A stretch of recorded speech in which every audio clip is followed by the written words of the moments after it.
Welcome to the Buy Box Bandits podcast.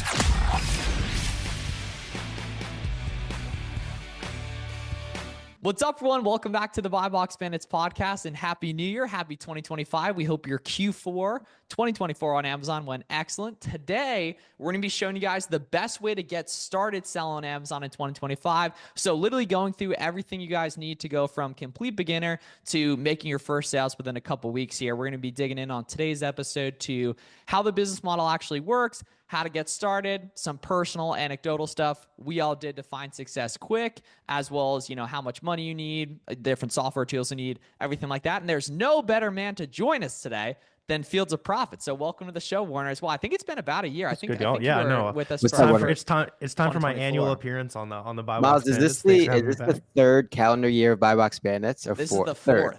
We started in 2021. Yeah, we forgot to do the 3-year anniversary, but we'll do the 4-year anniversary as well. But yeah, so just for some context, this is your first Buy Box Bandits episode. So we all got started pretty much almost 4 years ago in 2021.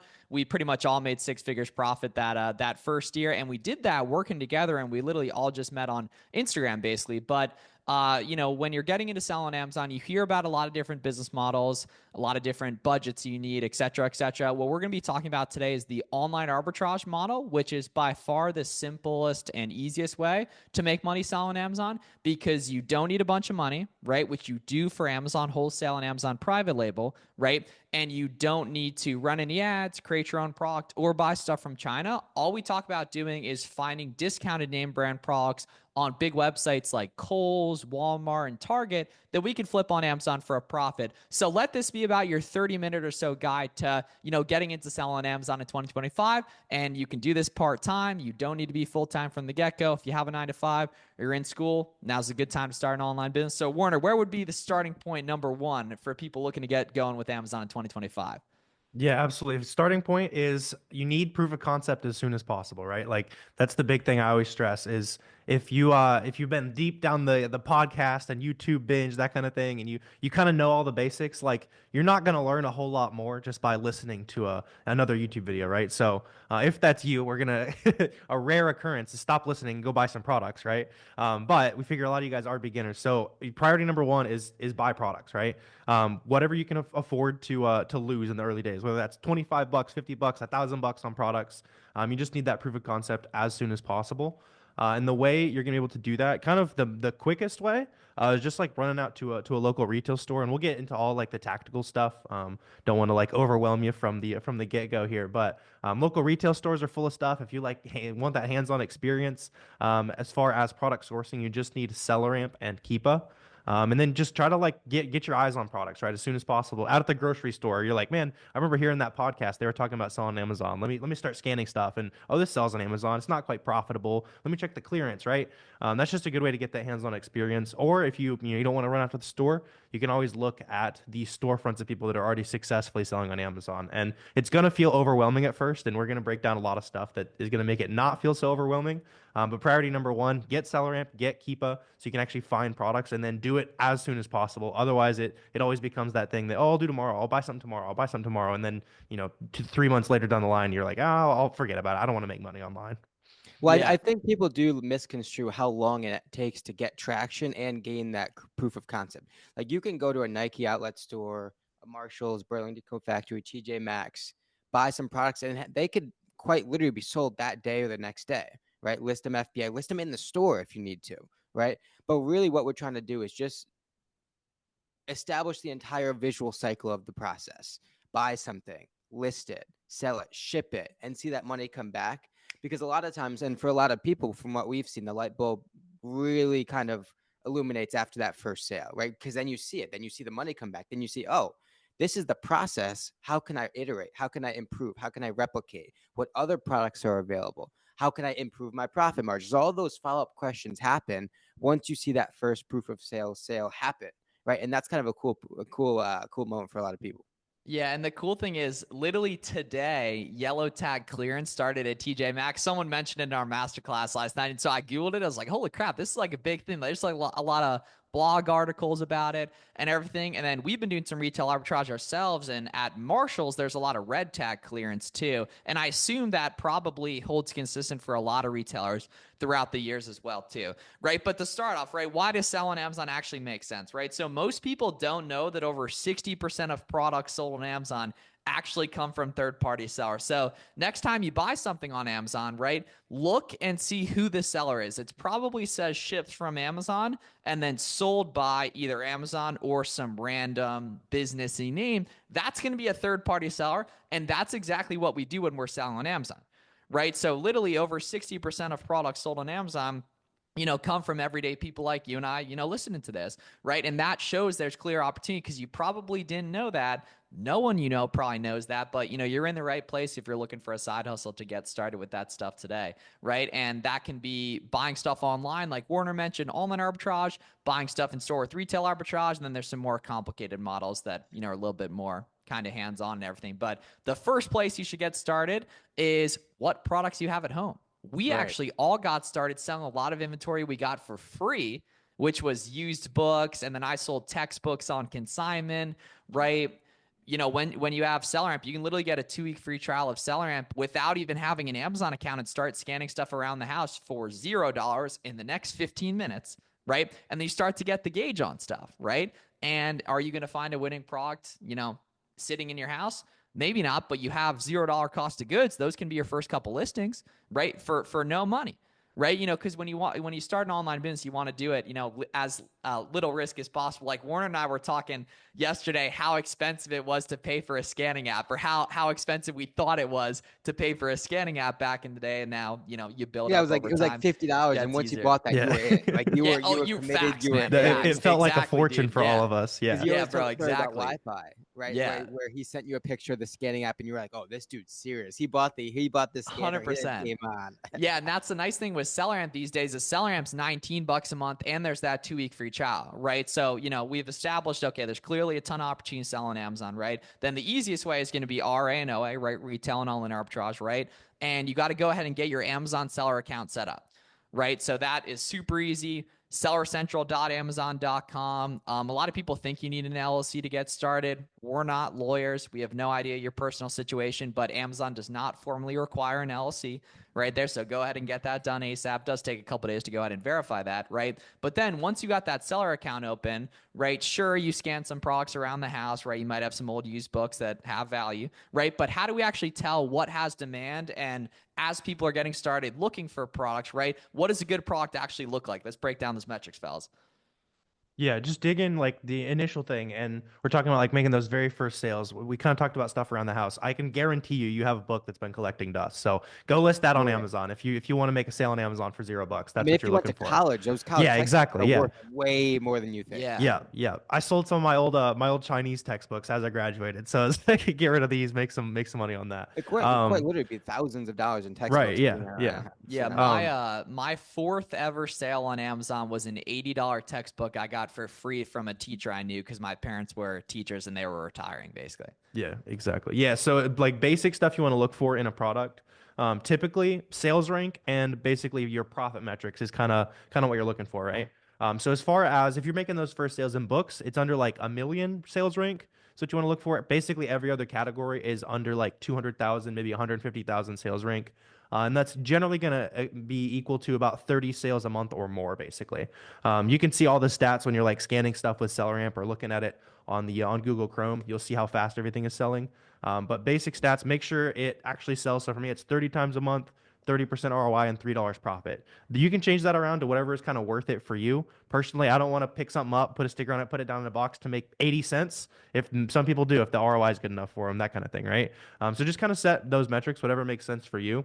And as far as like buying those first products, when you're looking at those criteria, a lot of people think that they have to start with like the perfect product, right? They think they have to find something they have to buy 1,000 of or 100 of and crush it and make $1,000 profit on their first item to sell, right? Maybe you will, maybe you'll get really lucky, but that's not going to be the reality for the majority of you guys.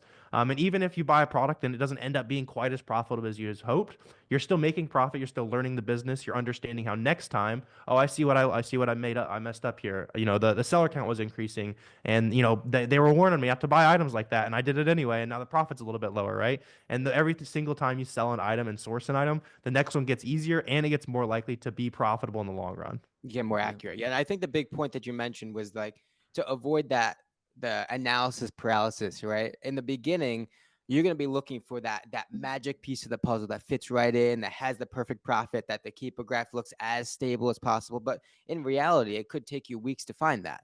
As you gain experience, it gets quicker. But in the beginning, you don't know where to look, you don't know how to look, and you don't know what sorts of products you should be looking at, right? So I think it's important to just test, to cast a wide net, buy 3 to 5 units of a bunch of different stuff, and then let the market dictate your reorders, right? Don't necessarily get too caught up in how much specifically a product to sell, whether seller says it sells 500 times or 300 or 1,000.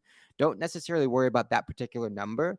Just get the reps in. Just get the reps in, right? Buy 5 units of a whole bunch of stuff that sells, that seller is telling it sells, that people are clearly, and we'll get into the offer count and stuff, that people are clearly making money on, and then just kind of let the market dictate when and how much to reorder, right? If you sell 2 units of the 3 that you bought in a couple days, well, probably a safe bet to buy another 10.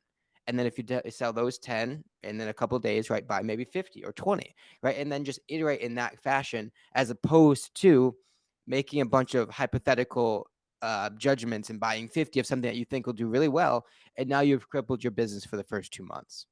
Yeah, and we've also talked about like, you know, just go look for products as well. So I want to add a little bit of value on that as well. Like if you guys you're listening, like, sure, I'll look for products. What does that mean? There's millions of products on Amazon, right? So what made a lot of sense for me in the early days, like, you know, I was opening up random websites and trying to see what's on sale and comparing it to Amazon. Like that can work. And that's a lot of the time, that's how like more veteran Amazon sellers do source, because they already know what brands are good, what types of products in those brands are good. So the best habit you can get in, especially as an early online arbitrage seller looking at big websites, is spend the first 10 to 15 minutes of your day just opening up the homepages of all the big major retail websites, stuff you've seen us source on YouTube, on like sourcing videos, stuff like Target, Walmart, Walgreens, Kohl's, Vitacost, sites like that, right? And some websites, they're going to be like, you know, buy this thing for $50, and it's like, all right, there's not really too many big sales here. You know, you look at a Vitacost, for example, and they're going to say all vitamins are 25% off today, right? And then you immediately know, hey, there's thousands of vitamin products that are on sale today. And instead of just like randomly clicking through that website, that's where you start to fire up SellerAmp. And as you're looking through storefronts of successful sellers, you're like, all right, I have that back in my knowledge. I know where I can get basically any vitamin I want for 25% off today. And that's kind of something that's not going to be so easy to replicate every single day. And it starts creating those moats around your products, so things actually stay profitable. But just get in the habit of checking those sales. That's what really made things click for me in the early days. Well, that's one of the really cool things about how this business compounds pretty quickly, is that once you find those first couple of products, and you guys have probably heard me say this all the time, right? All the money's in the adjacencies. And that's one of really the big theories and theses of this online arbitrage business, is once you have a baseline of products, call it 5, 10, 15 that are profitable, you don't realize how much money is hiding inside those products. And what we mean by that is all those products have 5, 10, 15, 20 competitive sellers that theoretically probably are sourcing the same sorts of products, probably sourcing the same sorts of stores, and looking for the same sorts of things in a similar position, right? So just by that thesis alone, that opens up hundreds of, call it warm products, interesting leads to now go through, that are already filtered, right? That are already qualified, that are already filtered because someone has bought them at a particular time, right? And so when you're using storefronts that are connected to you by a similar profitable product that you both have bought, instantly that creates a huge efficiency in the products that you're sourcing. You're not just going through a Nike.com site when you have no idea of sales rank, no gauge on buy box, no gauge on tendencies and things like that.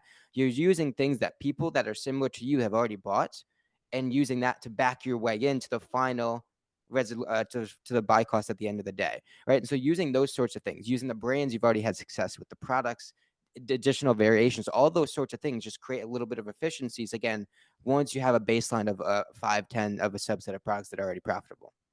Yeah, and then the cool part too is you guys can see us in action do this on YouTube, Fields of Profit, Flips for Miles, All Out Amazon. You can watch us in visual form. You're obviously listening to us in audio form right now, but you can watch us screen share and break down winning products and break down really everything. Like I have an 8-hour free course on YouTube you guys can check out too as well. Another thing I'm sure you might be thinking is how much money do you actually need to start, right? And you'll see a lot of places on the internet. A lot of people think you need 5 to 10K to start Amazon FBA. That is true for Amazon wholesale and Amazon private label.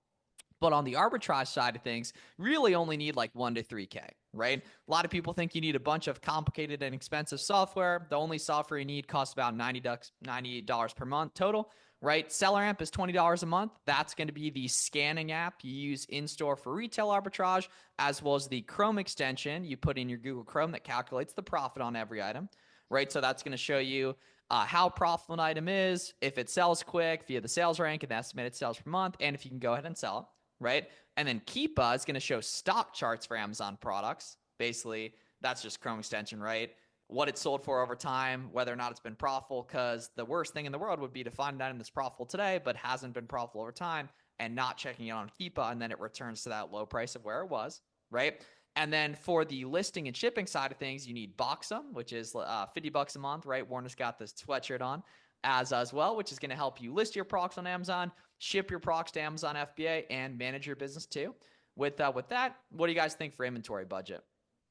Whatever you got left. Like we all Whatever started you with like 1 to 2K. Yeah. So yeah, when we definitely didn't have a ton of money to throw at the business. We're still kind of able to make it work. But yeah, basically everything you got left, prioritize spending it as soon as possible, like we talked about. I mean, that's one of the biggest questions we get on consistent basis is, oh, how much do I need to start? And in reality, you got what you got, right? I know we talk to a bunch of people that, are lucky enough to have corporate jobs and coming from that space that may have a bit built up. They inherently have an advantage to the 16-year-old that is in college, that's broke, that only has $200 to their name, right? So keep that in mind, right? So depending on, the position you're in listening to this, the person that has a bit of a nest egg, that's done things successfully over time, that has a bit of money, well, the only piece of the puzzle that you need to solve for to really make some noise with this business is the knowledge, is the education, which obviously we all do this for a living, put out information for free.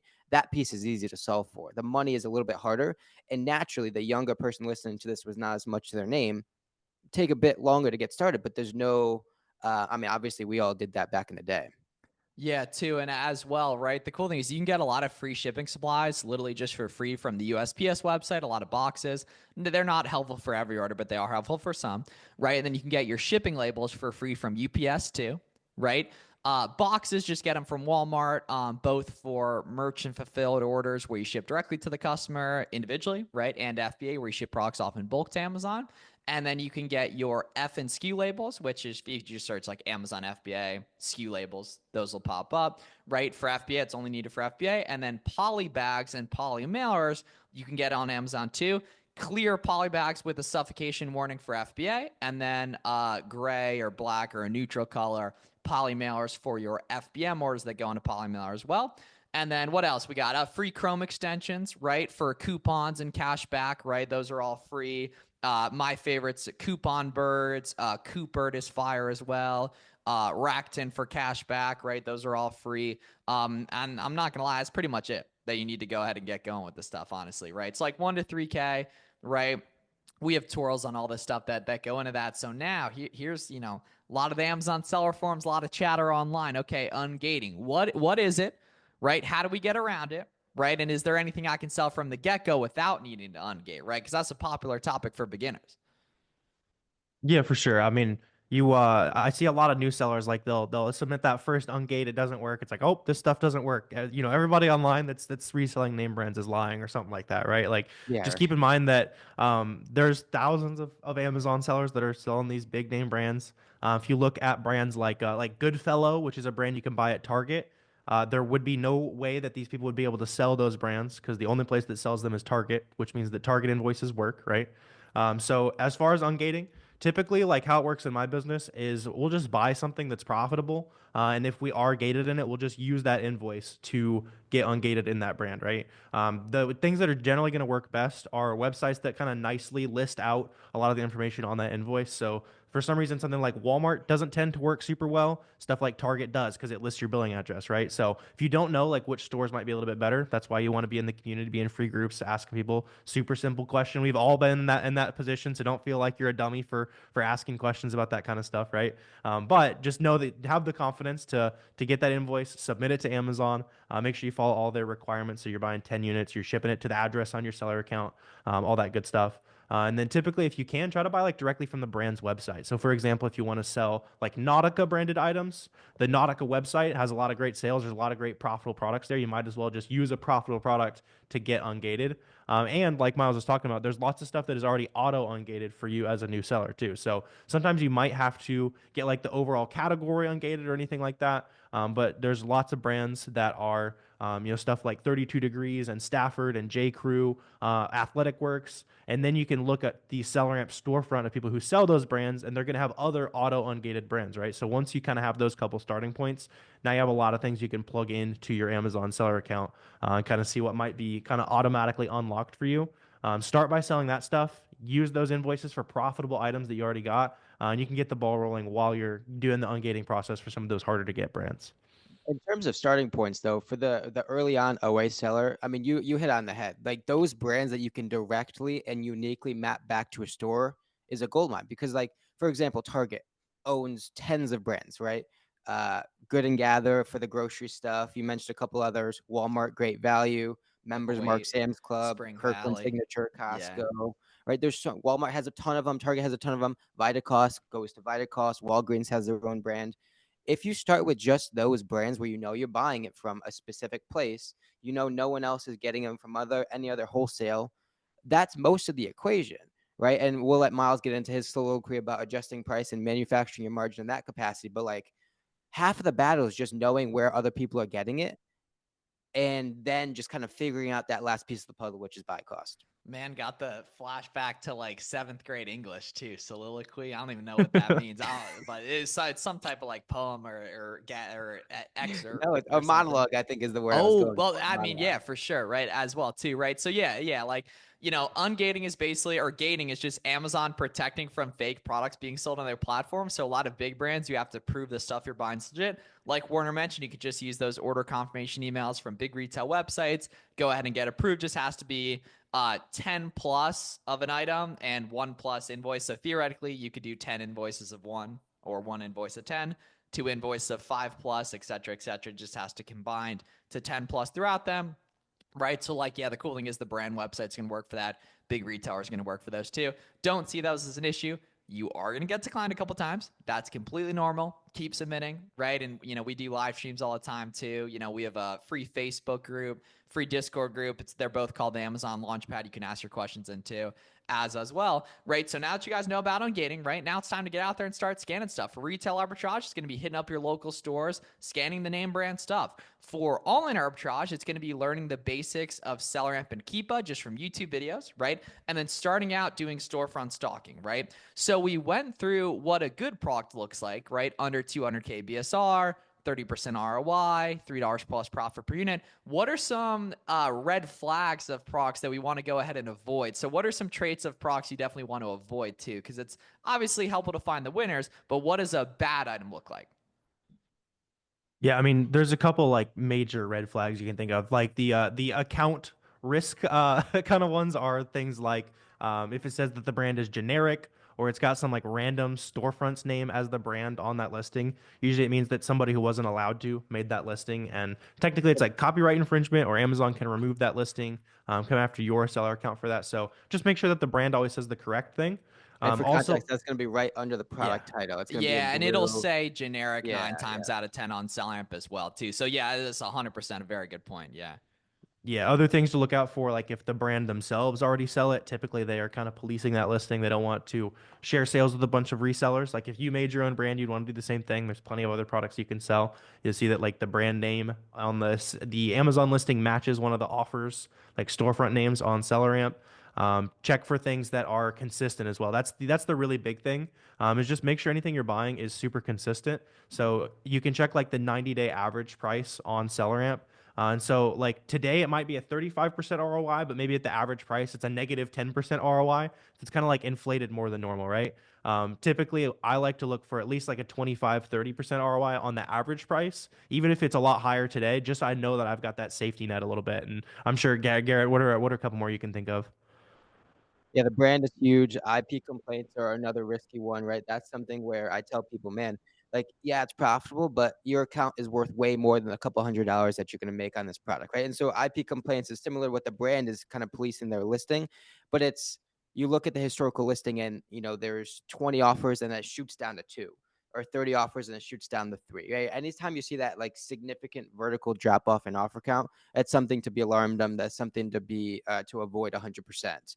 But I mean, Warner, you hit the big one, right? One of the biggest failures of early businesses is just like inaccurate buying, right? Buying too much of the wrong things. And a lot of that is just buying inflated markets, like you pointed out, right? So really emphasizing the 90-day buy box early on as opposed to the current buy box and just looking for a flat buy box, right? Just looking for a stable, consistent buy box over time as well as sales rank, and you're going to be just fine. Yep, as well too. And then slow moving variations. The sales rank is for the entire listing, not a specific variation. Yep. So if you come across a t-shirt that has a bunch of different sizes and colors, the sales rank is the same for all of them, but the white one probably sells way better than the orange 3XL, right? The white medium, right? So the Keepa chart is going to show which variations sell the quickest because the Keepa chart is variation specific, and you want to just be looking for good volume on the offer count movement, just a lot of like activity going down the listing, and you can see that on the Keepa charts too. So, oh yes. And sellers are so spoiled now because a lot of times for an individual variation, Keepa gives us that like estimated a monthly sales number at the top, right? So to assist with that, right? Miles is talking about obviously the sales rank is consistent and the same across all variations. But like as you toggle through like the small, medium, large, you'll see that top number on the top change, right? So 50 plus generally means like 50 to 100. 100 plus generally means like 100 to 200, so on and so forth. And if there's no number up there, it's typically associated with a variation that sells approximately less than 50 times. But again, that's not a complete detriment to the product. It just means you have to look a little deeper, how many competitive sellers and that sort of thing. Yep. And you'll see this all as you watch our live sourcing content on YouTube as well too, right? So in terms of proc sourcing, right, for online arbitrage, as we're on the topic of that, right, we'll move into, how you actually fulfill your products in a sec, right? Don't just go to random websites and look through their clearance section. What makes a lot more sense is to look inside the storefronts of other sellers, which is known as storefront stalking, right? Because the cool thing is if you can see someone selling something and it has a good sales rank, they're not doing it for no reason. The only reason they're doing it is because they're making money on it, right? Especially if the price is stable or the price is going up, right? You know for a fact people are making money on it, right? And then it comes down to, okay, you hit the Google button in SellerAmp, you identify what retailers or retailer, right? Many times it's just one, carries that listing, right? And then you get into the biggest concept we can tell you guys for online arbitrage sourcing, that you don't find items at profitable prices. Now, sometimes you will, but typically you make them good, right? So the number one thing we can show you guys is that very rarely will you come across something and it'll just be hanging out at a profitable price on the retailer. You typically have to manufacture the margin, and there's a bunch of different ways to do that, and let's dig into all those right now. This is the most important stuff for online arbitrage sourcing. If you don't do this stuff, you will come across very few profitable procs. If you do this stuff, you will come across 10x the profitable procs, and it's actually really simple once you get comfortable with it, right? So let's break down all the different ways we can manufacture margin. Yeah, and I also just want to stress this is where replenishable products come from as well, right? So like Miles was talking about, sometimes you might find a product that's $10 at Walmart, it's $30 on Amazon, right? But if that's always like that, eventually the market is going to see that and it's going to kind of, equal out, right? But the more limited time opportunities you can take advantage of to create those lower prices, especially ones that repeat, like a New Year's sale that is the same coupon on Valentine's Day, it's the same coupon on Memorial Day, right? You can buy those same products every month, every 2 months, that kind of thing. Sweet. So I'll kind of hit the first couple that I can think of. The biggest one, the most obvious ones are going to be sales and coupons, right? So you're checking the website homepage, buy one get one free on this brand today, or everything on our clearance is 30% off, right? So there's a discount on top of a sale, right? Those type of things are awesome. Coupons should be pretty obvious as well. A part of that daily process where you're checking through different websites, seeing what's on sale, add some stuff to cart, run the Capital One Shopping Chrome extension. That's what I like to use for coupons. Just see what it is able to add. sometimes we'll be like, whoa, there's like a random, like, we messed up type of coupon code that got leaked onto the Chrome extension there. I can get 20% off everything today, right? Just kind of immediately boost the opportunity you're gonna be able to see. Another really good one is loyalty rewards programs, right? So this is something that a lot of new sellers might not really be thinking about. So you're thinking like Ulta points, for example, right? So every time you spend $1 on Ulta, you get a certain amount of that money back that then you can spend on more free inventory, right? And that's basically money that's guaranteed. Kind of figure out what percentage of your margin is created by those loyalty rewards points. Stuff like Kohl's rewards is also a good example, right? You can immediately kind of create that extra margin just by buying at that website, turn it into more free inventory. And there's lots more. I'll let you guys handle a couple of the other ones. Yep. Yeah. Tax exempt. Get a reseller certificate from your state's website. You can go ahead and plug that into as well. And those coupons Warner was talking about, they come in multiple forms. Sometimes it'll be on those extensions, Capital One Shopping being the favorite one, right? Email account and text sign up codes are huge too. Just ask customer service. Look around on Google as well too, right? We'll talk about like how important the Amazon community is. Like so many deals and discounts that I still use to this day. Some years later, I found just in the community. Right? Sometimes multiple coupons will work on a specific retailer too, right? On the seller amp profit calculator, a lot of items that are really light, but above $20 are actually more profitable to sell via merchant fulfilled on Amazon. But you don't actually know that unless you plug in the FBM calculator on seller amp. So you scroll down, toggle to FBM, and then put in the FBM shipping cost, which you can find on the free guide I made for you guys at howtofbm.com. Right there, right, is very important too. And then eventually using a sales tax-free prep center, subscribe and save deals, wholesale deals, different retailers offer is huge too. As well, there is a bunch of them, but I feel like we touched on the vast majority. Holiday sales, kind of like Warner mentioned, anytime a holiday's coming on, it's like President's Day, Valentine's Day, Easter, St. Patrick's Day coming up, those guys. There's going to be a bunch of different deals and different retailers too. And we have discounted gift cards, which I don't think anyone's touched on yet. Yeah, card bearing, top cash back. Not to confuse you guys too much, but essentially there's aggregators of gift cards, right? And so there's, I'm obviously just mentioned them, but essentially what happens is you can buy a $100 gift card for $95 or $92. And that's inherent discount directly added to your margin, right? You're getting $8 extra of spending power with $92. And so it's powerful over time.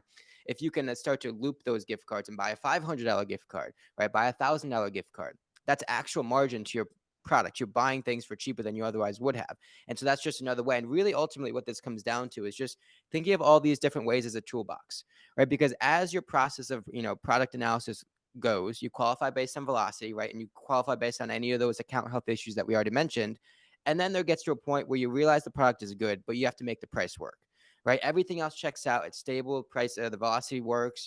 Buy box is rotating. It's not going to hurt your account. And ultimately, and what's going to happen quite often is you're going to be left with a $20 product that you need at $18 to make work. And now you work through your checklist. And I would say write down all those methods. That would be such a good idea, man, to print out a checkbox and then put it desk. right next to your computer. Oh my God. Right? Because when you're sourcing, you can go, okay, I'm on Dick's Sporting Goods. What is available for Dick's Sporting Goods? I have a 10% code I can use. 10% email code at the bottom of the screen. Right. I have a discounted gift card. I can get another 8%. Yep. Right. If I ship FBA or FBA, FBM or FBA, that can toggle the profit. I can ship to a no sales tax state as well. Yep. Right. They have a good rewards program too. Right. Yep. Getting and you into work through the checklist. Yeah. They have a good store-based credit card as well. That's a little fancy. Right there too. Yeah, obviously we're not talking about credit cards, but like you just work through your entire checklist and see how low you can get it. And it becomes a game in terms of, oh, this would be sick at 15. It's at 18 now. What are my options? And what you're going to ultimately arrive at is different sites have different options.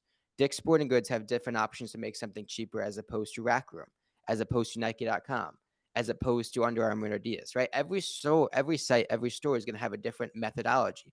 Some sites, believe it or not, have inherent volume discounts baked in, right? Home Depot, Lowe's, those are some of the sites. Web Restaurant, those all have volume discounts baked in. That adds another tier to the things that you're trying to accomplish. And so the last piece of the puzzle is always buy cost in our process of SOP of buying, is because that ends up being the most malleable, as we just kind of discussed. There's so many different levers and so many different tools that you have in that toolbox that you can ultimately kind of manipulate a $20 price and actually be buying it for 16. Yeah, this basically just comes down to extreme couponing, which is actually really easy because you only need to find the method for a retailer once, The method that worked on Rack Room shoes is the same one I was using in January of 2021. It's January of 2025. It's the same exact one. Just I get even cheaper now because I always have rewards now too, right? I have rewards balance built up on that too. So prior to hopping into like the shipping side of things, when you find a winning product, how much you actually buy, right? And I think a good rule of thumb is if you need to ungate it, obviously 10, right? But then from there, it kind of comes down to how much capital do you have and how confident you are on that product and what type of fulfillment you're doing, right? If you're FBMing something, you can buy one of it from a capital preservation and risk averse perspective. Do I ever do that? Of course not, right? But when you're newer, maybe, right? And then I don't even remember what else I said for the other things that affect how much you buy. But how do you figure out how much you buy? Yeah, well, in that ideal situation, you buy 10 of each, right? Test it so you can ungate if you need to, right? 10 of a bunch of different stuff. Obviously, there's nuances, right? If you're FBMing and it's small, it's easy to ship, maybe a couple. If it's a one-time sale and you know this price is not going to be replicated, maybe you go to 20 or 30. And so the safe bet's always kind of like, that 10, 15, 5 range, test it out. Again, allowing the market to dictate and iterate as you go. But of course, just with any other situation with Amazon, it depends on the market. It depends on the product. How stable is it? Has the buy box been consistently between 24 and 25 for the past year? You may be a little more bullish. If this is something that you want to take advantage of in a short time period because you're FBMing and you're trying to beat a bunch of people to the market, maybe it's something that you want to, scale back a little bit.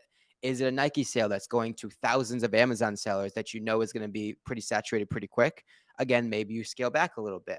Is it something that you, like we just discussed, that you had to use 5 different methods to get a $20 item to 12 and you're pretty confident that no one else is doing it? Maybe you scale up a little bit. And so it all depends on A, how you acquired it, right? Where you're getting it, and what the market looks like. How stable is the market? Yeah, just think about like future seasonality as well. I would say like if you're buying slides and it's March, right? Like you're not going to see too many sales happening recently, but obviously a lot of them will start to kick in with warmer months and that kind of thing.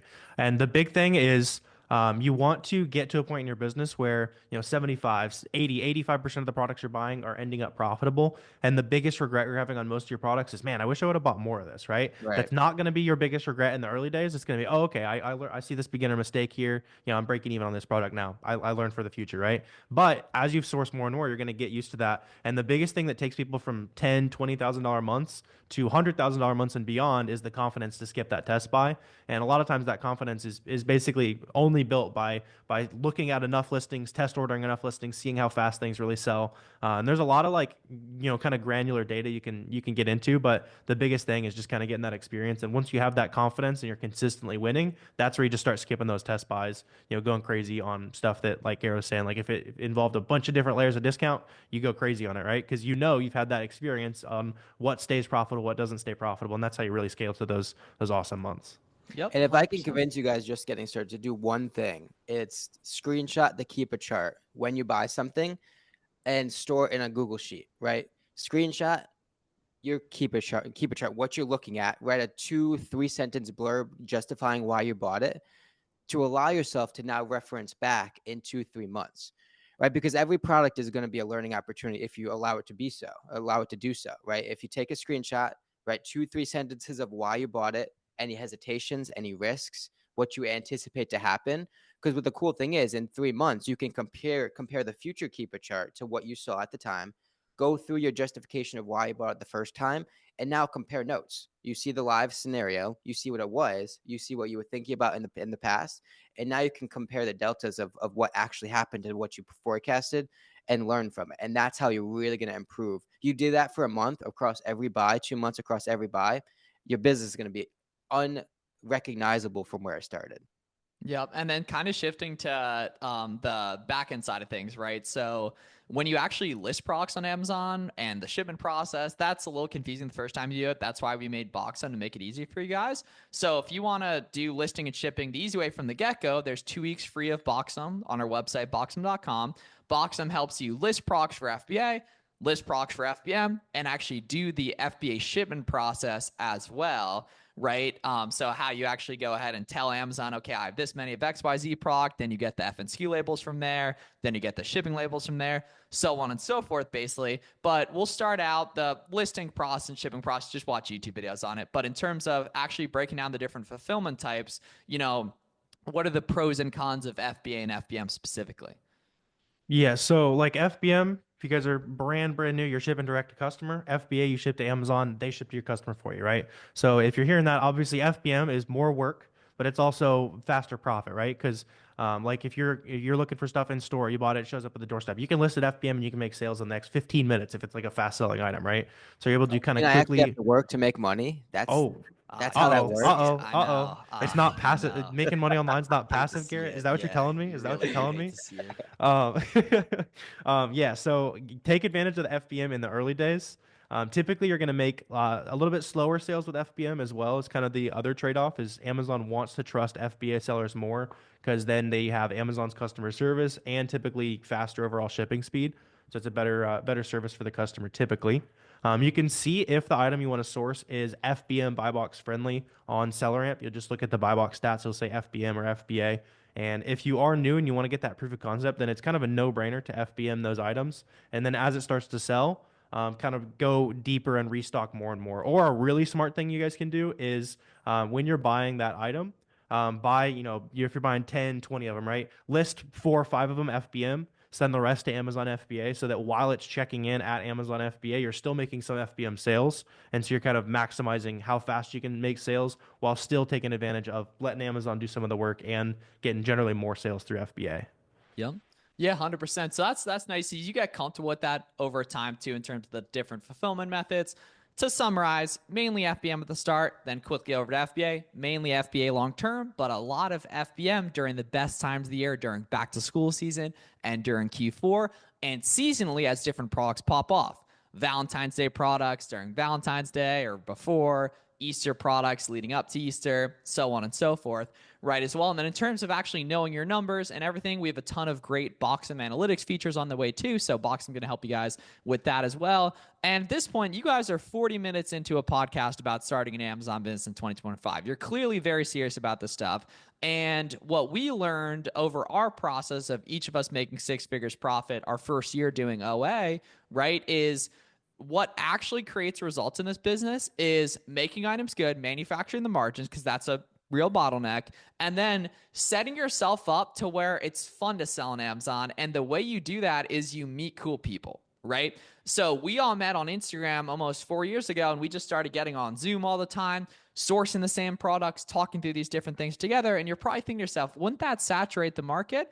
Not at all, right? You're not going to find cool Amazon sellers walking down the street in your small town, most likely. I know I wasn't going to, right? And everything you've probably really enjoyed in life, you did it with people you liked, right? So you need to set up selling on Amazon that way. Unfortunately, your IRL friends probably don't care about selling Amazon, but a ton of people online do. We have a free Discord, the Amazon Launchpad. We have a Facebook group as well. And then pretty much everyone you want to meet is on Twitter or Instagram or in Facebook groups, right? And networking just makes the process so much more fun. And if you just put yourself out there, you expose yourself to a ton of additional opportunity you don't get if you sell on Amazon by yourself, right? So honestly, my biggest piece of advice is really take into account the manufacturing margin points we talked about, because that's a big differentiator in terms of success. How good you are at product research, that's a massive force multiplier. And how quickly you get your questions answered, how much fun you have selling Amazon, what your overall experience look like, largely gets determined by who you talk to on a day-to-day basis. And most of you guys listening to this don't know another Amazon seller yet. Luckily, you haven't done anything that would justify you meeting a bunch of cool Amazon sellers, right? If you put yourself out there, the process gets a lot more fun as well. So that's my personal biggest 2 pieces of advice is manufacturing margin and getting in the game, finding people to work with, right? We had a free masterclass last night. A ton of people were, meeting each other in the chat. It was like that's the smartest thing you can do is find some cool people to work with on the stuff. What are your guys' thoughts furthermore on the networking side of things? Because I'm so passionate about it because I see kids all the time and adults and whatever, like build bonds over this stuff and make progress so much quicker, avoid a ton of mistakes, and have a lot more fun. Well, I Yeah. mean, go I ahead, was just gonna say one of the biggest things to remember is like the people in your personal life. They might look at they even if they support you, they might look at you like an alien if you're like rolling up and you're like, oh, I just bought 100 of this, right? Like, or if you have that that friend, they're not going to encourage you. They're not going to peer pressure you into getting rich online, right? Like you need those 2 or 3 guys and gals to chat with pretty often that are going to peer pressure you into getting rich. That's the point, right? So as you run into literally any small issue, it's like, or you're up at 11 p.m. sourcing products. It's like, hey, Sarah, you want to hop on Zoom? Like I'm sourcing right now. It's like, sure, let's do it, right? Like you're just kind of like building each other up through that, kind of being around other people who kind of get it. I see it every time I'm at like networking events in the Amazon community.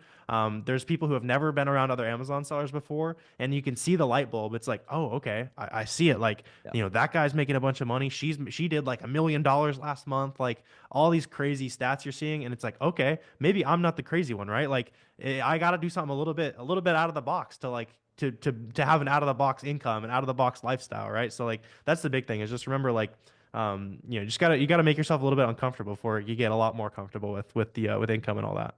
I mean, no one's gonna quit a business doing 100K a month, right? But it's easy to quit a business that's not doing anything. And so early on, you have to manufacture that momentum. When you're doing 100K a month, all the momentum's in your favor. It's easy to just keep the ball rolling because again, it took so much to get it going. And then, so it's easy to just keep buying.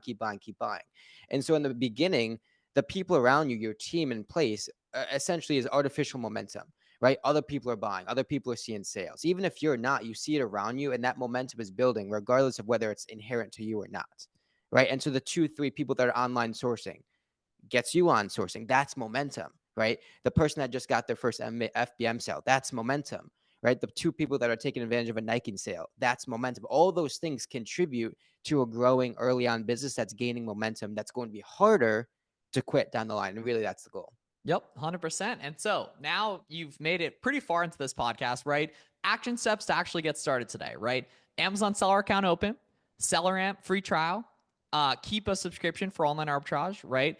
Box some free trial to manage your business, right? The rest of that budget pretty much on inventory. Watch some more of our content. And a big thing you can do is just follow us on the different social platforms, but don't just follow us. Follow the accounts we interact with. Hit the drop down menu that suggests it. Follow other Amazon seller accounts.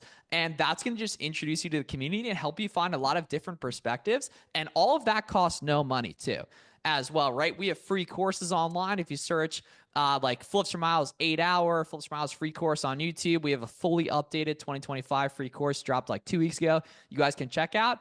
We do Seller Amp Seller Hour and Box'em Office Hours on YouTube Live too. You guys should check out too as well. And the Amazon community is a great thing if you take full advantage of it. And we hope this was really helpful for you guys. If you guys ever got questions, hit us in the DMs on social too.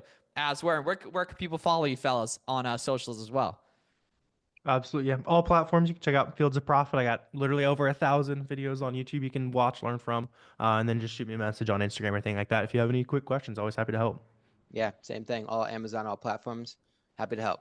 Cool. And I'm Flips for Miles, so check that out, and we'll see you guys in the next one. Thanks so much for watching.